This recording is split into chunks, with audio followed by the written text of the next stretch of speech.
I remember that our family went through a very difficult time when the girls were little, and we always get together on Friday evenings and have family Bible reading and prayer. And I had it, there was an illness, there was financial stuff, there was all, and I remember praying in front of the family, with my family one night saying, Lord, I just can't take anymore. I was breaking down, Kurt. I don't mind admitting it. I was actually crying as I was praying it. I can't take any more. And as soon as I said that, the dishwasher exploded and started spraying water all over the kitchen floor. And I started laughing at that point. I said, okay, Lord, I guess I can take one more thing, just one more thing. Yeah. But some people can't. They snap. That's right. I remember a time in my life when I was, quite a few years ago now, I was going through a lot of stress, a lot of difficulty. And I was in a parking lot at a grocery store, and I just sat there with my hands on the steering wheel, and I said, Lord, I can't have one more negative thing happen in my life. I'm at my wit's end. Please no more. Please protect me. Put a hedge about me. So I think it's common. All of us in this life, we're humans. We're going to face that someday. And you get to the breaking point. You do. That's right. And now you find as we continue reading in verses 11 to 13, Job's got three close friends, and they come to help him. But once you chat about with Sean in regards to how those friends reacted. Yeah, I often put the word friends in quotation marks when I'm reading the book of Job, because they come and they're doing almost everything wrong. And I guess this might be useful for those of us who are dealing with people who are suffering. They keep trying to give reasons why it had to happen and so on.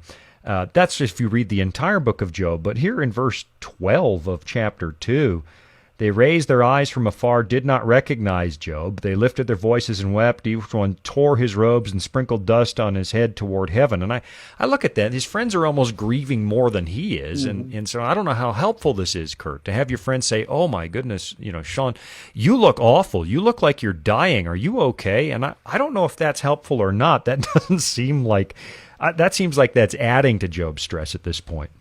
Yeah, and I agree. What I think was interesting in the first part of the scriptures, it says when he first arrived that the friends were quiet. They didn't say much because in their culture of their day, when Job, the one who is grieving, is ready to talk, then you begin to engage in conversation. And that reminded me of a time, quite a few years ago now. My dad had a heart attack. In fact, he eventually died from that heart attack.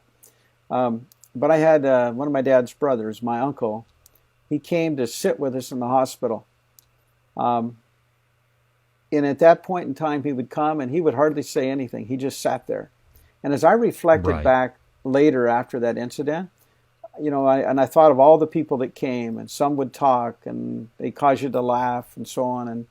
And but the one that stuck out the most was this uncle, that he was just there. Yeah. And if I wanted to talk, I would talk, and if I didn't, but he was just there.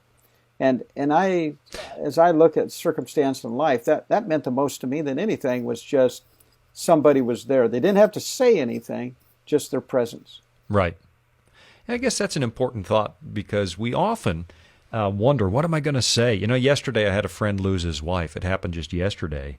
And I used to panic. What am I going to say that would be meaningful or helpful? You don't really have to say anything. Just acknowledging people contributes to their comfort. Just, hey, I'm here. I don't really get what you're going through, but let me just sympathize with you, empathize with you. Let me just be here and let you know I care. That's more helpful than the advice that people dispense.